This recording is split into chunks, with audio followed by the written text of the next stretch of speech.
안녕하세요. 어라운드 오브 스튜디오 플래츠입니다. 오늘은 또 JPA 시간인데요.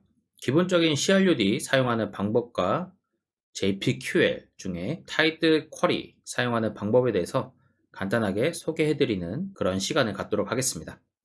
사실 JPQL 같은 경우에는 내용이 좀 많습니다. 그래서 이것과 관련된 내용은 다시 한번 다른 영상에서 소개를 해드리는 시간을 갖도록 할 거고요. 우선 이번 시간에는 기본적으로 그냥 CRUD 할 수 있는 방법 정도, 그 정도만 한번 공유를 드리도록 하겠습니다. 자, 우선은 데이터 추가하는 방법부터 알아보도록 하겠습니다. 데이터를 추가하기 위한 기본적인 엔티티 매니저를 사용하는 방법이라고 보시면 될 것 같아요. 그래서 맨 처음 1번부터 한번 보도록 하겠습니다. 자, 엔티티 매니저를 우선 생성을 합니다. 우선은 저번 시간에도 보여드렸지만 엔티티 매니저는 엔티티 매니저 팩토리를 활용을 해서 엔티티 매니저를 생성을 하고요. 그 다음에 이 엔티티 매니저가 생성이 되면은 얘는 트랜잭션을 갖고 있습니다. 그래서 이 트랜잭션을 시작을 해주는 그러한 메소드를 실행해 줘야 하고요. 그리고 저장하고자 하는 엔티티를 하나 만들어 줍니다. 이거는 뭐 1, 2번 단계 앞에서 만들어도 되고 상관이 없지만 우선은 순서상 그냥 이해하기 쉽게 3번에 배치를 했습니다.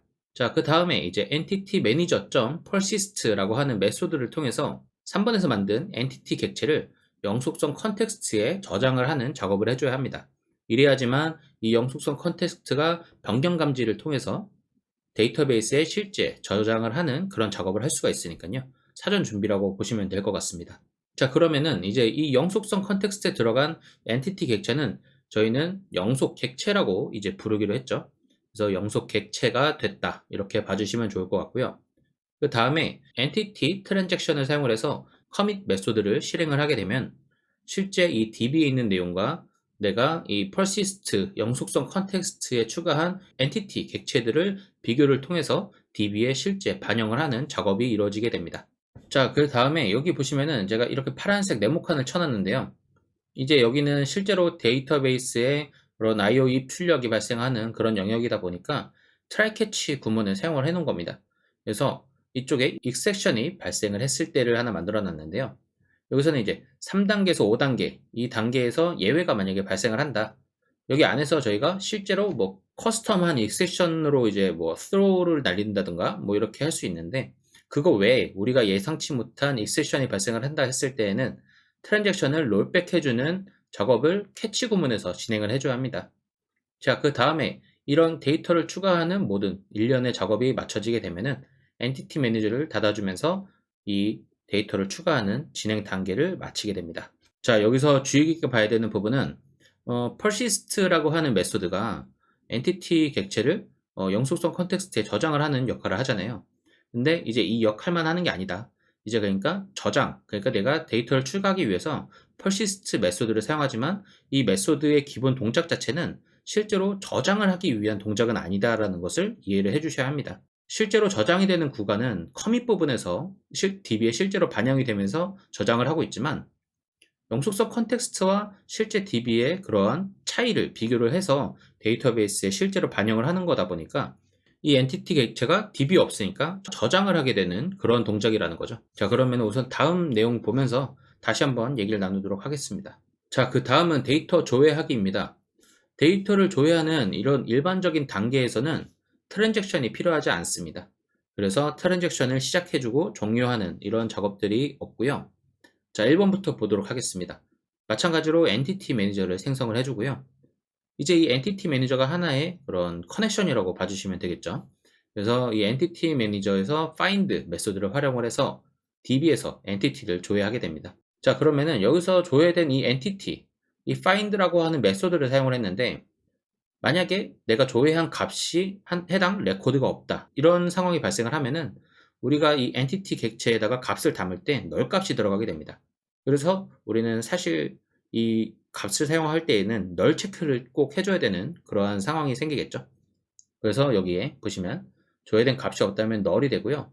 그 다음에 조회가 성공하면은 실제로 이 엔티티를 그대로 사용을 해주시면 되는 상황입니다. 자, 그래서 이런 작업이 모두 끝마쳐지면은 이 엔티티 매니저를 종료를 하면서 조회하는 단계를 마치게 됩니다. 자, 그 다음은 데이터 변경하는 방법입니다. 데이터를 변경하는 일반적인 진행 단계는 보시는 내용과 같고요. 데이터를 추가하는 방법과 크게 다르지가 않습니다. 우선 단계를 한번 볼까요? 자, 엔티티 매니저를 생성하는 것까지 동일하고요. 그 다음에 트랜잭션을 시작을 한다. 여기까지 동일합니다. 그 다음에 이제 저희는 데이터를 변경하기 위한 그러한 작업을 하고 있는 거잖아요. 그러니까 어떤 데이터를 변경을 할 건지 그거에 대해서 변경하고자 하는 엔티티를 조회하는 작업을 하게 됩니다. 자, 그 다음에 조회된 엔티티 객체에서 값을 변경을 하는데 저희는 이 엔티티 객체에서 값을 변경을 하기 위해서 어느 정도의 그런 set 메소드가 존재해야 된다라는 것을 알아야 합니다. 그렇지만 무조건 set 메소드를 모든 필드에 대해서 조치를 해야 되냐? 그건 아니고 우리가 필요로 하는 부분에 대해서만 엔티티 객체, 그러니까 엔티티 클래스의 set 메소드들을 좀 조합을 해 놓는 게 좋겠다. 이렇게 봐주시면 좋을 것 같습니다. 자, 그러면은 이 조회된 엔티티 객체에서 값을 변경을 한 것을 실제로 이 트랜잭션 내에서, 그러니까 영속성 컨텍스트 내에서 값을 변경한 것을 감지를 하게 됩니다. 이 감지를 하는 것은 5번 단계에서 보면 엔티티 트랜잭션 커밋 메소드를 실행을 했을 때인데요. 이때 변경 감지를 하고 DB에 실제로 반영을 하게 되는 그런 작업을 하게 됩니다. 여기서 이제 하이버네이트에서는 더티 체크라고 하는 용어를 사용하고 있습니다. 자, 그 다음에 이제 이 섹션 마찬가지로 이제 발생을 하고요. 3에서 5단계 이제 이 try catch 안에 이 try 구문에 들어가 있는 이 코드들에서 예외가 발생을 했을 때는 트랜잭션을 롤백을 해주는 이러한 메소드를 실행해줘야 하고요. 그 다음에 어떤 작업이든, 그러니까 예외가 발생을 했든 아니면은 실제로 작업이 이루어졌든 마찬가지로 이제 파이널리 부분에서는 이제 엔티티 매니저를 종료를 해주는 작업을 해줘야 합니다. 자, 보시면은 우선 persist라고 하는 메소드는 없어요. 이제 데이터를 생성했을 때랑 비교했을 때. 왜냐하면 저희는 여기서 값을 조회를 해왔잖아요.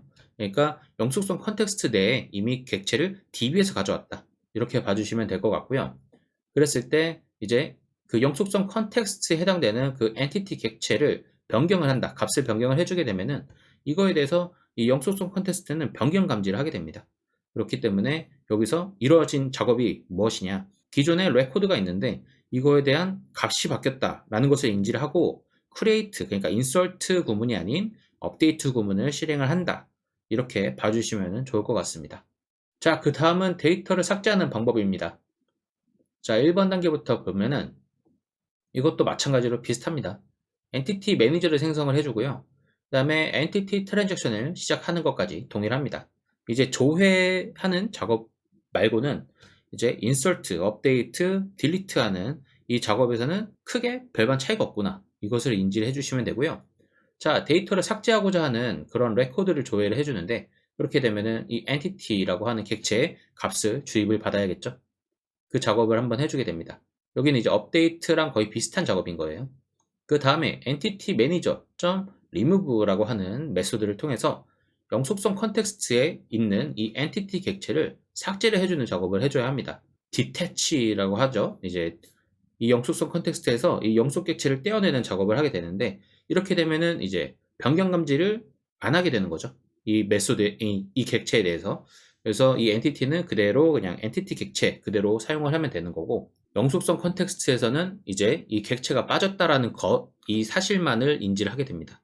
그래서 entity transaction commit 메소드를 통해서 변경 감지를 하게 되면은 원래 있었던 이 entity가 빠졌다, remove 메소드를 통해서 빠졌다라는 걸 인지하게 되고 그 다음에 DB에 실제로 반영을 하게 됩니다. 이 작업 또한 이제 더티 체크를 하는 거죠. 이 DB에는 실제 이 레코드가 있는데 이 레코드를 조회해 와서 얘를 remove 하는 메소드를 통해서 삭제를 한 것을 변경을 시켰기 때문에 이거에 대해서 delete 하는 작업을 진행을 하게 되는 거죠.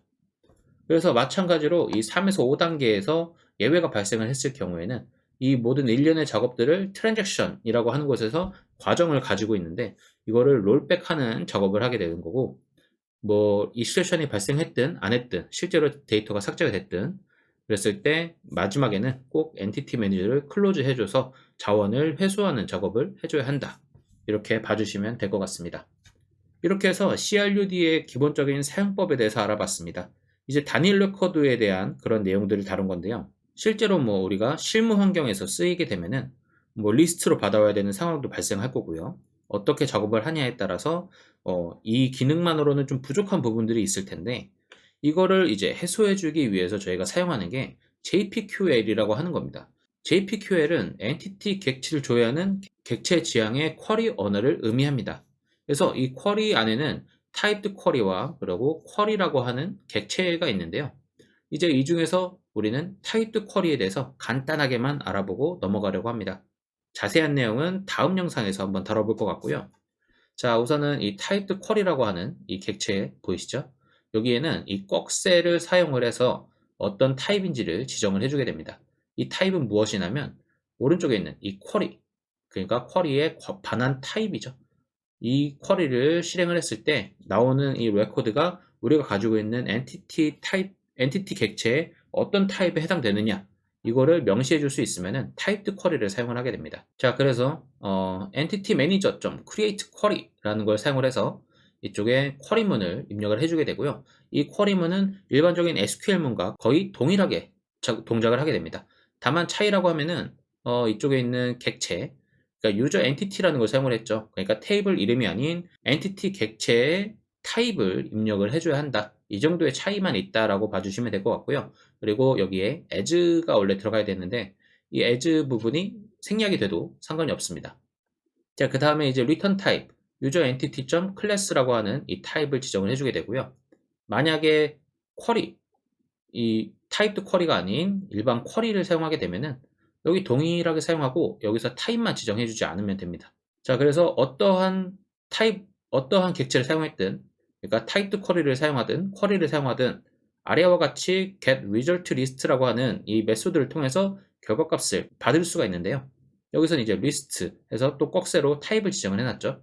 그래서 user entity에 대해서 list로 값을 받게 되는 이런 상황들이 여기에서 이제 생성이 되는 거죠. 만약에 값이 무조건 하나만 나올 수 있다. 뭐 그런 조건들이 있겠죠. 그 유니크 키로 조회를 했다든가 프라이머리 키로 조회를 했다든가 이랬을 때는 무조건 이 쿼리의 결과값이 하나만 나올 거니까, 그랬을 때는 여기서 get single result라고 하는 메소드를 사용을 해주면 됩니다. 그러면 여기서 리스트를 사용하지 않아도 되겠죠. 만약에 여기서 우리가 타입드 쿼리가 아니고 그냥 쿼리를 사용했다. 그냥 쿼리를 사용해서 이 결과문을 받게 되면은 이 리스트의 타입을 지정해주지 않고 그냥 받아들이면 됩니다.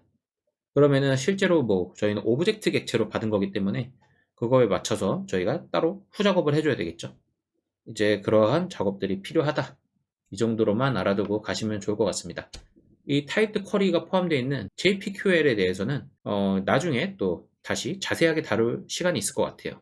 자, 그럼 오늘 이론적인 내용은 여기까지고요. 코드로 작성해 놓은 부분이 있으니까 그 부분 한번 살펴보도록 하겠습니다. 자, 코드로 넘어왔습니다. 오늘 보실 코드는 저희가 이렇게 멀티 모듈로 지금 사용하고 있는데 이 심플 example이라고 하는 이 모듈을 한번 보도록 하겠습니다. 자, 우선 여기는 뭐 두 가지 익셉션을 하나 만들어 놨는데 사실 뭐 별 내용은 없습니다. 그냥 런타임 익셉션을 그냥 상속받은 클래스를 하나 만들어 놓은 거고요. 자, 그 다음에 이쪽에 이제 엔티티는 유저 엔티티, 기존에 사용하던 것과 동일합니다. 여기에 이제 체인지 네임이 있네요. 체인지 네임 정도. 왜냐면 업데이트 부분을 보여드려야 하니까 이 부분 넣어놨고요. 여기서 이제 잠깐 보시면은 이쪽에 이제 업데이트 데이트 타임, 그러니까 이쪽에 제가 created at 그리고 updated at이 있죠. 근데 이제 업데이트 데이트 타임만 좀 변경하는 이런 구문을 하나 또 추가를 했습니다. 자, 그 다음에 이거는 저번 시간에 보여드렸던 커스텀 해서 만든 엔티티 매니저 팩토리고요. 이거에 대해서도 좀 더 이제 가공을 더 해줘야 합니다. 지금은 뭐 매니저만 받기 위해서 이렇게 작업을 해놨는데 조금 더 이건 작업을 할 거고요. 자, 그 다음에 이쪽이 이제 실제 본체입니다. 자, 유저 서비스 임플리멘테이션 해갖고 유저 서비스를 구현하고 있는 그런 클래스고요. 이쪽에 가지고 있는 메소드만 한번 보도록 하겠습니다. 자, void save user, get user, update user name, get user list, delete user 해갖고 총 오늘 보실 메소드는 5가지 정도가 되겠습니다. 이거에 대해서 제가 이쪽에 메인 메소드 쪽에 어떻게 실행을 해야 되는지 그것들을 좀 만들어 놨는데요. 사실 뭐 크게 여기서는 뭐 이것들을 보여드리고자 하는 영상은 아니기 때문에 생략하도록 하겠습니다. 기본적으로 그냥 커맨드 그리고 이메일 네임, 필요에 따라서 이메일만 들어갈 수도 있고 이제 그것들을 받아서 스플릿된 이제 그런 스트링 개체를 통해서 어떤 메소드를 실행할 거냐, 이것들을 여기서 체크를 해주는 그러한 구문이라고 보시면 될 것 같습니다. 자, 그러면은 세이브 유저부터 한번 보도록 하겠습니다. 자, 이쪽에 엔티티 매니저를 이제 생성을 했고요. 엔티티 매니저 팩토리를 통해서 만들었죠. 그 다음에 이 만들어진 이 엔티티 매니저에서 get 트랜잭션을 가져와서 시작을 해줬고요. 그 다음부터 이제 try 문이 들어가게 됩니다. 여기서 이제 user entity라고 하는 객체를 만들었는데, 여기서 find 메소드를 한번 실행을 했습니다. 지금 save user인데 제가 user entity를 가져왔잖아요. 근데 이 user entity의 이메일이 저희 프라이머리 키고 이걸로 조회를 했을 때 값이 없어야만 저장을 할 수 있으니까 사전 작업을 한 겁니다. 유저 데이터를 추가하기 전에 같은 값이 있는지 없는지를 체크를 한 거고요. 만약에 값이 있다, 그러니까 null이 아니다, 이렇게 되면은 아까 만들었던 duplicate exception을 던져주게 됩니다. 자, 그래서 이거를 이제 하기 전에, 그러니까 만약에 이제 값이 없다, 저장을 해도 된다, 이러한 판단이 있으면은 이쪽에서 엔티티 매니저에서 persist 메소드를 실행해서 유저 엔티티를 그대로 던져주면 되고요. 이렇게 되면은 영속성 컨텍스트에 객체가 추가가 돼서 이제 이 엔티티 객체가 영속 객체가 되는 그런 작업이 이루어진 거죠. 그 다음에 엔티티 매니저에서 트랜잭션 불러와서 커밋을 해주게 됩니다. 자, 이렇게 하면은 실제로 데이터베이스에 적용이 되는 작업이 이루어지고요. 만약에 이 과정에서 어떤 에러, 그러니까 여기서 만든 이 duplicate exception이 아닌 다른 저희가 알지 못하는 예외가 발생을 한다면 이쪽 이 캐치 구문에서 롤백을 해주는 작업을 하고, 그 다음에 어떤 오류인지 출력을 하게 됩니다. 그래서 이 캐치 구문으로 돌아갔든 아니면은 이 try 구문으로 그냥 실행이 완료가 됐든 마지막에는 이 엔티티 매니저를 종료해주면서 작업을 마치게 됩니다. 아까 보셨던 PPT에서 보셨던 그 단계와 동일하니까 보는 데는 크게 무리가 없으실 거라고 생각이 들고요. 자, 그 다음에 이제 get user 보도록 하겠습니다. 값을 가져오는 거죠. 자, 엔티티 매니저 하나 생성 동일하게 했고요. 조회를 할 경우에는 트랜잭션이 필요하지 않아서 여기서 뭐 get transaction 하고서 begin 하는 그러한 구문은 들어가지 않았습니다. 그 다음에 이제 user entity라고 해서 객체를 하나 선언을 해주고 뒷부분에서 이제 find를 해주죠. 이 find는 여기서 한 것과 거의 동일합니다. 근데 여기서 차이라고 하면은 여기서는 user entity에서 get 이메일을 가져왔고 여기서는 그냥 스트링으로 값을 받아온 매개 변수가 있기 때문에 이 이메일을 사용을 해서 find를 한다. 그래서 이 user entity를 그대로 그냥 돌려주게 되는데 이쪽에서 사용한 구문이 있습니다. 옵셔널이라고 하는 게 있는데요. of nullable이라고 하는 이 메소드를 사용하게 되면은 이 user entity가 지금 여기서 값을 찾아서 여기서 객체에다가 값들을 넣어준 것 같은데 실제로 넣어줬는지 안 넣어줬는지 저는 여기서 확인하기가 어렵죠. 그래서 실제로는 뭐 여기서 if 구문을 사용을 해서 값이 있는지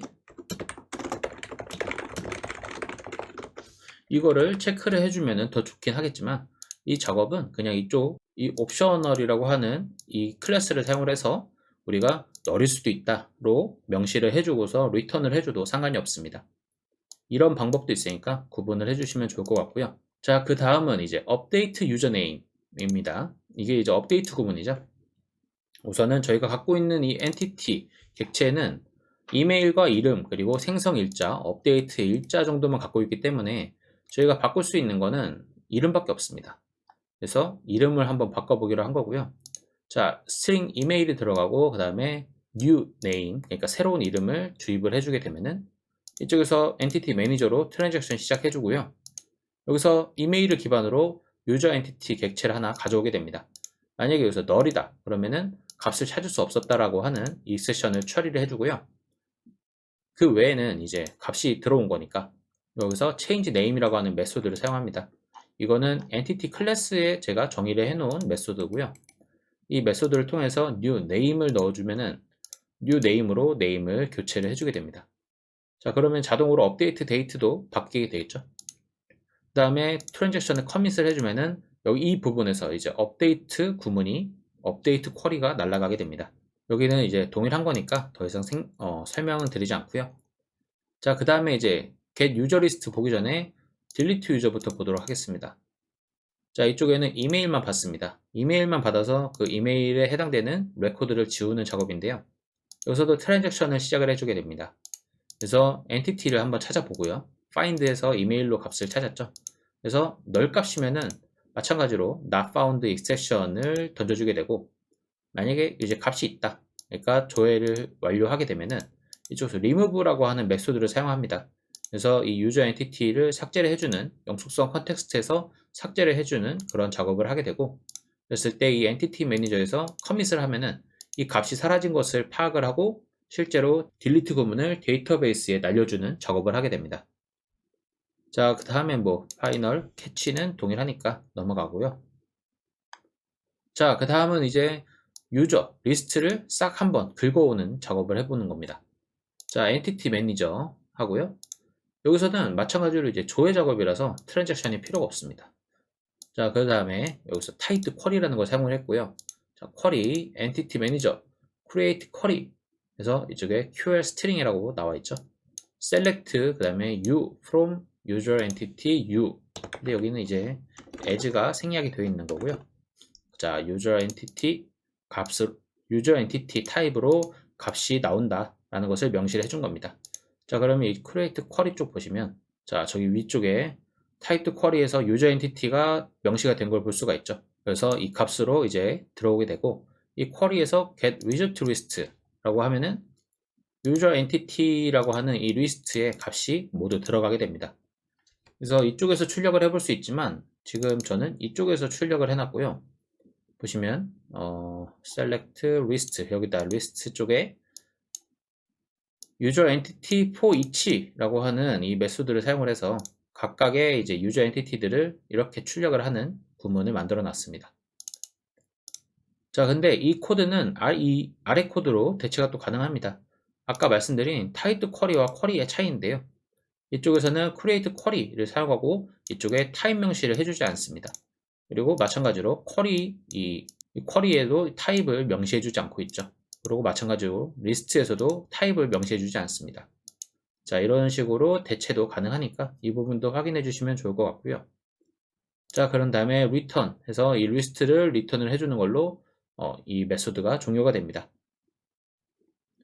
만약에 뭐 여기서 값이 없었다 하면은 null이 리턴이 되겠죠. 그러면은 이 코드 한번 실행해 보도록 하겠습니다. 자, 데이터베이스도 지금 실행해 보고요. 지금 이 유저라고 하는 이 데이터를 사용을 할 건데요. 지금 이쪽에 3개의 값이 들어가 있습니다. 그래서 우선은 없는 값을 하나 넣어 봐야죠. 우선은 이쪽에 있는 이 insert 구문을 사용할 겁니다. 자, insert 그 다음에 이메일 name abc.com 여기서 그냥 이름 around라고 하겠습니다. 자, 이렇게 해서 넣어주게 되면은 이쪽에서 hibernate 해서 select 하는 구문 들어가고요. 이거는 이제 제가 이쪽에 유저 서비스 쪽에 보시면 여기서 조회를 한번 했잖아요. 세이브 유저 하는 데에서 find를 한번 했기 때문에 이 select 구문이 한번 들어온 거고요. 그 다음에 여기 또 hibernate 해서 insert 해서 유저, create add, update add, name, email 각각 이렇게 들어가는 것을 볼 수가 있습니다. 자, 그러면은 실제 DB에도 반영이 됐는지 봐야죠. 자, 이렇게 해서 11월 11일 abc.com 거기서 around라고 하는 사람이 하나 들어온 것을 볼 수가 있습니다. 이따가 지금 createat이 지금 20시 9분인데요. 한번 업데이트 한번 이따가 쳐보도록 하겠습니다.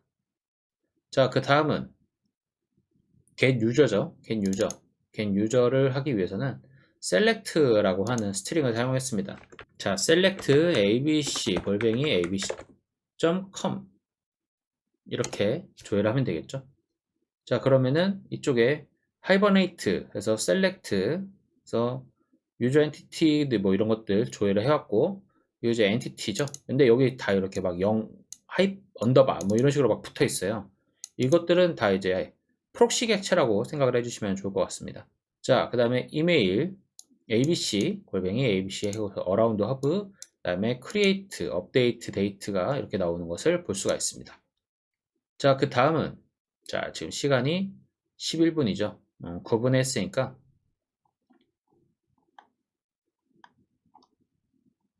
리스트 먼저 보여드리고 갈게요. 리스트를 먼저 하도록 하겠습니다. 자, 리스트는 따로 이제 파라미터를 날릴 건 없고 그냥 리스트라고 입력만 해주시면 됩니다. 자, 그러면은 이쪽에 지금 총 4개의 데이터가 넘어온 것을 볼 수가 있습니다. 물론 여기서 이제 select가 들어갔죠. 그래서 select에서 이 값들 from user entity 뭐 이런 식으로만 들어갔고 where 구문이 없으니까 전체 리스트가 출력이 된 거죠. 그래서 지금 여기 저장되어 있는 4개의 데이터가 모두 다 들어왔다. 이것들을 확인해 볼 수가 있습니다. 자, 그 다음은 이제 업데이트 네임인데요. 업데이트 네임 한번 해보도록 하겠습니다. 업데이트 네임. 자, 업데이트 네임이고요. 어떤 걸 바꿔볼까요? ABC, ABC, COM. 아니다. 그냥 다른 거 먼저 하죠. 예로 해볼게요. 제가 원래 쓰고 있는 지금 계정이죠. thinkground.fletcher@gmail.com. 거기서 얘 이름 지금 플래처인데 플래처 2라고 변경을 해보도록 하겠습니다. 자, 이렇게 되면은 지금 셀렉트를 해와서 업데이트를 치는 그런 작업을 볼 수가 있습니다. 그래서 갱신 완료가 떴죠. 그럼 실제로 바뀌었는지 봐야 됩니다. 자, 이쪽에 보시면은 플래처 2로 이름이 바뀐 것을 볼 수가 있고 이 업데이트에 또 지금 시간으로 변경이 된 것을 볼 수가 있죠. 이런 식으로 값을 업데이트를 할 수가 있게 됩니다. 자, 그 다음 이제 마지막으로 딜리트 해보도록 하겠습니다. 딜리트는 아까 보셨던 ABC 개로 해보겠습니다. 자, 딜리트 abc-abc.com 하면은 해당 데이터를 삭제하였습니다 나왔고요. 우선은 얘를 삭제하기 위해서 셀렉트 한번 진행을 했었고 여기서 셀렉트된 영속 객체를 저희는 remove라고 하는 메소드를 사용해서 영속성 컨텍스트에서 삭제를 하는 작업을 했죠. 그래서 이 작업을 마치고 커밋을 하니까 여기서 딜리트하는 작업이 이루어진 것을 볼 수가 있습니다. 저희가 실제로 이런 코드에서 save나 아니면은 insert죠, insert. 그 다음에 select, 그 다음에 update, delete 같은 이런 것들을 실제로 명시를 해주지 않아도 이쪽에서 JPA에서 그냥 쿼리를 작성을 해서 이렇게 날려주는 것을 볼 수가 있습니다. 이게 이제 사실 JPA를 쓰기 위한 목적과 부합되는 내용들이고 이렇게 사용하면 된다. 이 정도를 우선은 이번 영상에서 보여드리려고 이렇게 한번 가져와 봤습니다. 지금까지 이렇게 앞에 2개 영상까지 이어서 보시면은 살짝 헷갈려 하시는 부분들이 없지 않아 있을 거예요. 영속성 컨텍스트 뭐 이런 것들 그리고 트랜잭션 이것들이 무엇인지 이것들을 이제 차근차근 앞으로의 영상에서 계속 소개를 해드릴 거니까 그때그때 이제 한 번씩 이해를 해주시면 좋을 것 같습니다. 자, 그럼 오늘 영상은 여기서 마치도록 하겠고요. 오늘도 좋은 하루 되시길 바라겠습니다. 감사합니다.